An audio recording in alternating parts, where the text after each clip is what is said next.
Biblical scholars have argued for years about the location of these holy sites. Now, one man says he might have found them. For thousands of years, one mountain has stood at the center of one of the most debated questions in biblical archaeology. Where did Moses receive the Ten Commandments? The answer has always seemed obvious. Every map points toward the Sinai Peninsula. Every monastery, every pilgrimage route, and nearly every Sunday school lesson repeats the same tradition.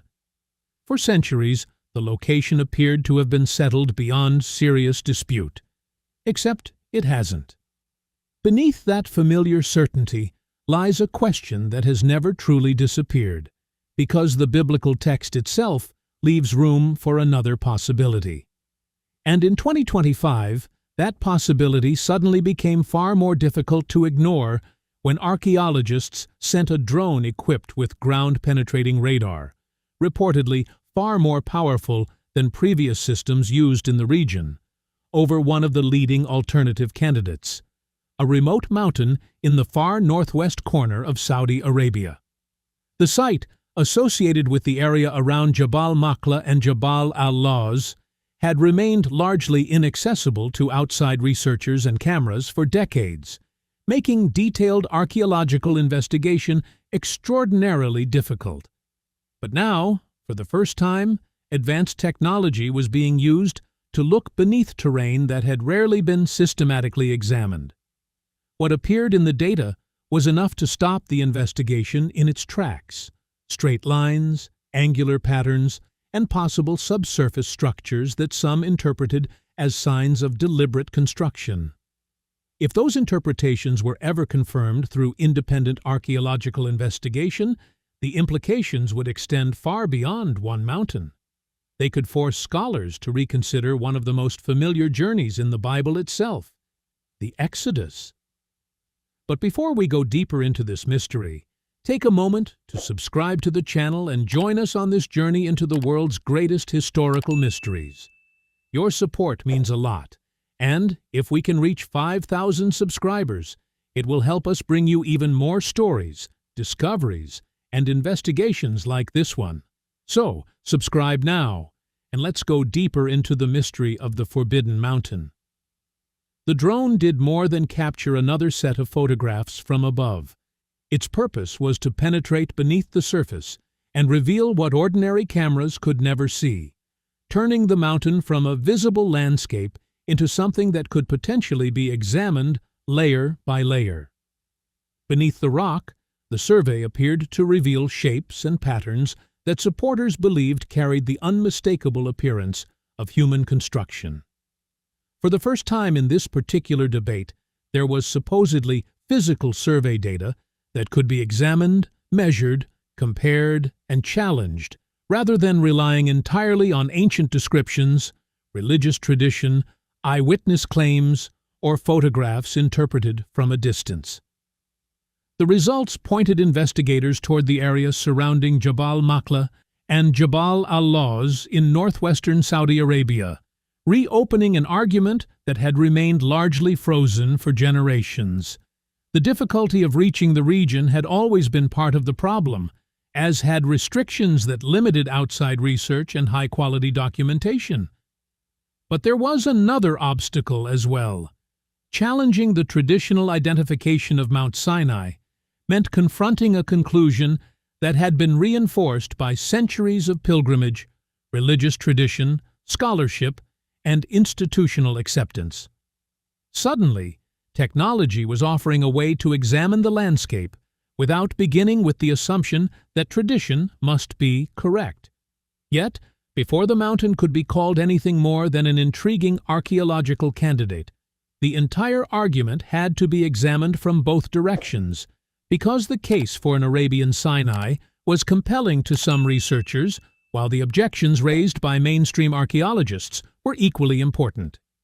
Supporters of the Arabian location begin with the biblical text itself, particularly a statement made by the Apostle Paul in his letter to the Galatians, where he explicitly connects Mount Sinai with Arabia.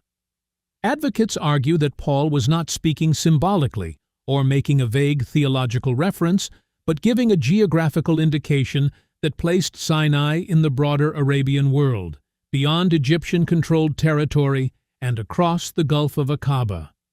They then connect that statement to the life of Moses. According to the biblical account, Moses fled Egypt and eventually settled in Midian, a region traditionally placed east of the Gulf of Aqaba in what is now northwestern Saudi Arabia. It was in this landscape that Moses encountered the burning bush and heard the divine voice associated with the mountain of Horeb. If Moses had already lived in Midian and knew the surrounding territory as a shepherd, supporters argue, then the idea that he would later lead the Israelites toward a sacred mountain in the same broader region is not geographically impossible. In fact, they argue that it could make sense within the narrative itself. Instead of traveling toward a mountain whose location had become sacred only through later tradition, Moses may have been returning to a landscape he already knew, one that had been associated with the divine long before the Israelites arrived. The landscape around Jabal al-Lawz has only intensified that speculation. The summit rocks appear unusually dark against the surrounding granite mountains, and supporters have interpreted this contrast as possible evidence of the burning and smoking described in Exodus 19, when the biblical account says that God descended upon the mountain. Near the base is another feature that has attracted enormous attention. A massive boulder split cleanly down the middle, with a channel running between the two halves. To believers, the feature immediately evokes the account in Exodus 17, where Moses strikes a rock and water flows from it, while the surrounding landscape contains geological evidence of substantial historical water movement, despite the extreme dryness of the modern environment. Then there is the broad plain extending in front of the mountain, a space that supporters argue could have accommodated a large encampment. Lines of stones appear in parts of the landscape and have been interpreted by some as possible boundary markers which they connect with the biblical instructions warning the Israelites not to approach the mountain. Nearby, a large stone platform has been described by some researchers as potentially man-made, and even suggested as a possible altar associated with the covenant ceremony. Rock carvings depicting cattle and bulls have also attracted attention because of their potential connection to the golden calf episode, while a solitary stone pillar has been interpreted by some as possibly corresponding to one of the 12 pillars traditionally associated with the 12 tribes of Israel. None of these features, taken individually, proves the biblical account. But when supporters place them beside the textual descriptions, they see a landscape containing enough apparent parallels to make coincidence difficult to dismiss. Yet this is where the story becomes much more complicated, because professional archaeologists and mainstream biblical historians have raised serious objections, and those objections cannot simply be dismissed because the Saudi mountain fits a compelling narrative. The first concerns Paul's reference to Arabia. During Paul's lifetime in the 1st century CE, the Roman Empire administered a province known as Arabia Petraea, and that jurisdiction included the Sinai Peninsula.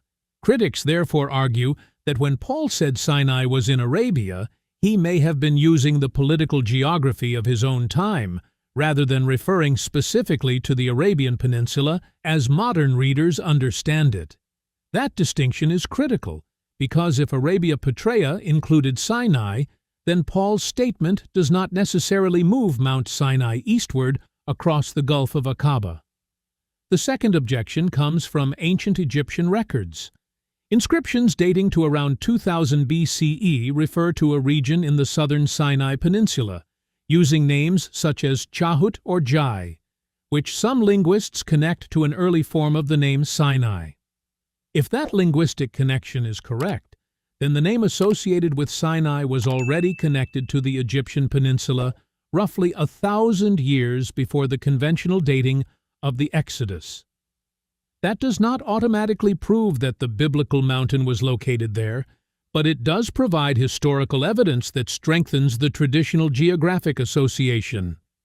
And then comes the most difficult problem of all. Archaeology. Despite years of attention from researchers and enthusiasts, no pottery, tools, inscriptions, settlement remains, or other material evidence definitively dating to the Late Bronze Age and specifically connecting Jabal al-Lawz to the period traditionally associated with the Exodus has been conclusively identified. This absence matters because archaeology normally depends on more than visual resemblance. A dark mountain can be geological. A split boulder can be created by natural processes. Stone lines can belong to animal enclosures, territorial boundaries, or settlements from completely different periods. A platform can have multiple possible functions, and rock carvings of cattle do not automatically identify the people who created them or the events they commemorated. Even the appearance of scorched rock can have natural explanations involving mineral composition and weathering. For the Saudi mountain to become a genuine archaeological identification rather than an intriguing hypothesis, researchers would need evidence that connects the physical remains to a specific period and culture. That is the point where the mystery remains unresolved. The mountain may contain unusual features, and advanced technology may reveal structures that deserve further investigation, but a pattern beneath the ground is not automatically an ancient altar, and an anomaly is not automatically proof of the Exodus. The real question is whether those anomalies can survive the much harder test of independent excavation, dating, comparison, and peer review. For years, that uncertainty kept the argument in equilibrium. Then technology began changing what archaeologists could see. The transformation had already happened elsewhere. In 2012, LiDAR scanning over Angkor in Cambodia revealed a vast hidden urban landscape beneath dense jungle, exposing roads, reservoirs, settlement patterns, and an enormous city system that had been almost invisible from the surface. The discovery demonstrated something profound. Landscapes could contain entire chapters of human history that conventional observation had missed. Now, similar technological advances were being directed toward places where archaeology had struggled, because terrain, access, and visibility had made conventional investigation difficult.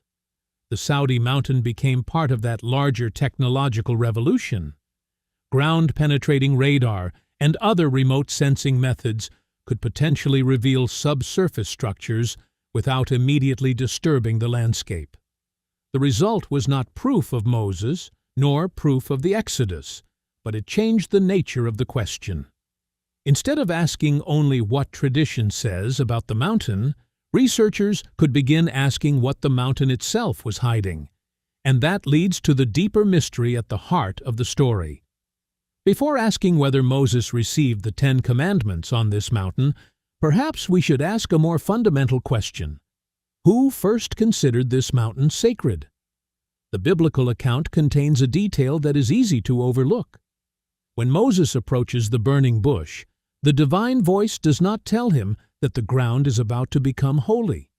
It tells him that the ground beneath his feet is already holy. The Hebrew concept of kadosh refers to something set apart, separated from the ordinary world, something belonging to a different category. In that sense, Moses may not have discovered a sacred place at all. He may have entered a place that was already regarded as sacred. The text never explains when that sacred status began, who first recognized it, or what rituals may have taken place there before Moses arrived. It simply presents the holiness as an existing reality. The ground is holy, and Moses must remove his sandals. Even that command carries cultural significance because removing footwear was an established gesture of reverence in parts of the ancient Near East. Akkadian and Sumerian traditions contain references to removing shoes when entering sacred spaces, suggesting that Moses was not necessarily inventing a new ritual, but participating in a broader cultural language of approaching a place believed to be different from the ordinary world. That possibility becomes even more intriguing when Moses' years in Midian are considered. After fleeing Egypt, he settled among the people of Midian and married into the household of Jethro, also called Reuel in some biblical passages. Jethro is described as a Kohen, a priest, using the same Hebrew term that would later be associated with Israelite priests. Moses, therefore, was not simply wandering through an empty wilderness.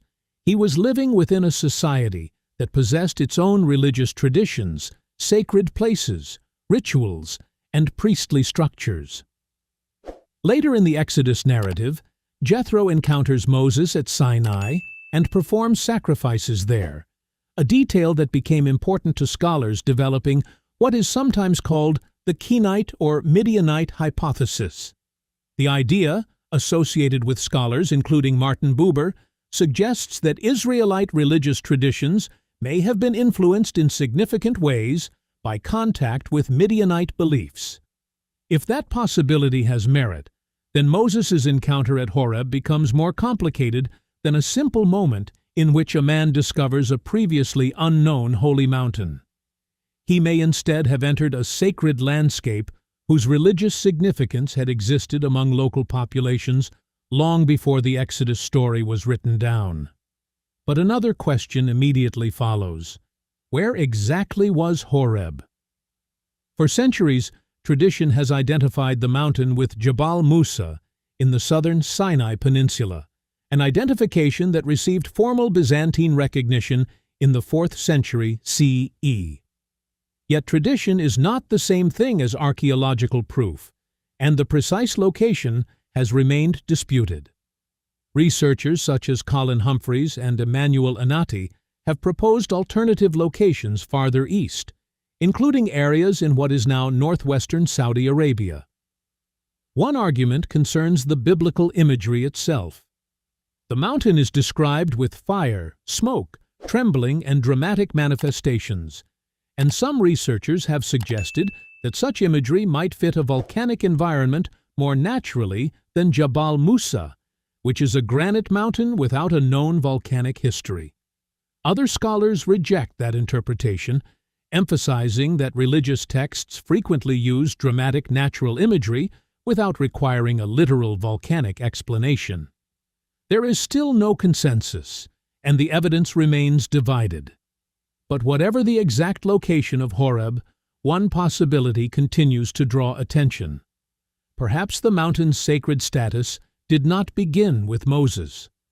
Perhaps Moses entered a landscape that local people already understood as holy, and the Exodus narrative preserved an encounter with a sacred geography that was older than Israel itself.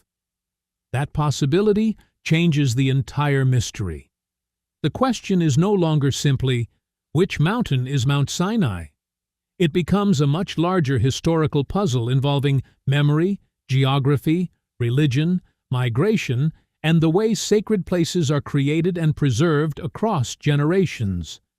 A mountain can become holy because a community remembers an event there, but the opposite can also happen. A community can encounter a place already considered sacred and later attach its own story to that landscape. Over centuries, those layers of memory can become almost impossible to separate. A mountain can carry geological history beneath its surface, archaeological history within its soil, and religious history within the stories told about it. Modern technology may be able to expose some of those physical layers, but it cannot automatically tell us which story belongs to which period. That is why the Saudi mountain remains so controversial. Its features may deserve investigation, its location may fit certain readings of the biblical narrative, and its unexplored terrain may contain genuine archaeological discoveries. But until those discoveries can be independently dated and connected to a specific ancient population, the mountain remains a candidate, not a conclusion. And perhaps that is what makes the search for Mount Sinai so enduring. For thousands of years, people have tried to locate a single mountain that stands at the intersection of history and faith. Some have followed tradition toward the southern Sinai Peninsula. Others have followed the biblical geography toward Arabia. Modern researchers now have tools that previous generations could never have imagined, allowing them to see beneath rock, map hidden structures, and reconstruct landscapes that have been inaccessible for centuries. Yet technology has not eliminated the mystery. It has simply moved the mystery deeper. The question is no longer whether we can see the mountain. We can. The question is whether we can separate what the mountain actually contains from what generations of believers, explorers, and researchers have hoped to find there. Somewhere beneath the rock may be an archaeological story that has nothing to do with Moses. Or it may preserve evidence of an ancient sacred landscape that changes how we understand the biblical account. For now, the evidence remains incomplete, the debate remains alive, and the Forbidden Mountain continues to wait beneath the desert, holding its secrets exactly where they have remained for centuries: underground. No pottery, tools, inscriptions, or settlement traces definitively from the period of the Exodus have been positively identified at Jabal al-Lawz or Jabal Makla. The physical features that supporters highlight, including the dark summit rock, split boulders, stone lines, and platform structures, could belong to unrelated cultures from much later periods. Scientists add that dark summit coloration can result from natural mineral composition, while split boulders can form through thermal expansion and contraction in desert environments. Stone lines can function as animal enclosures, territorial markers, or remnants of activities from almost any era. And the alleged altar structures show no confirmed signs of ancient ritual activity. For years, the argument remained in equilibrium, with supporters pointing to intriguing physical features and critics demanding archaeological evidence that could connect those features to the Exodus period. Then, technology began to change the landscape of the debate.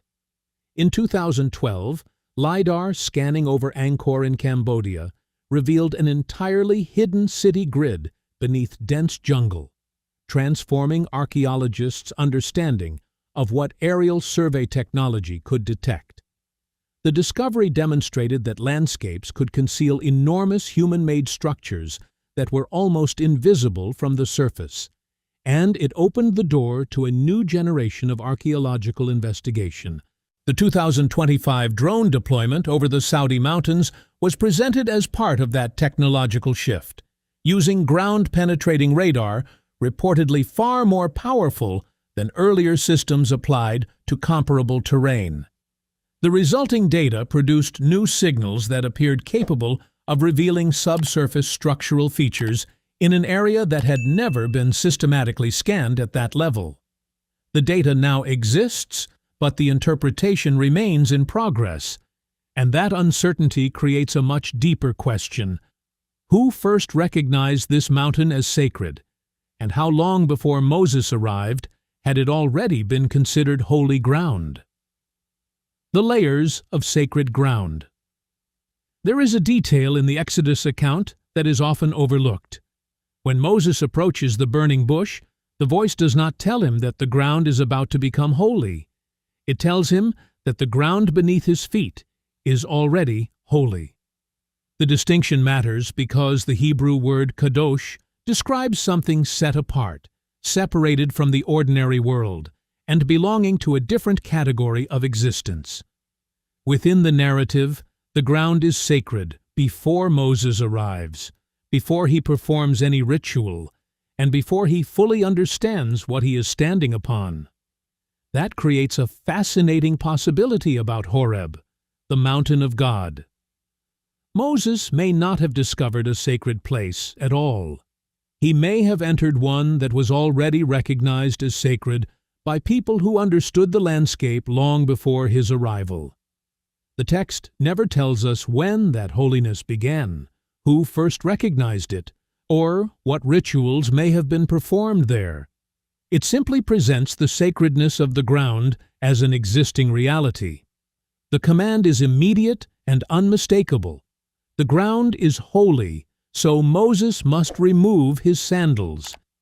Even that command carries a deeper cultural significance because removing footwear was an established gesture of reverence in parts of the ancient Near East.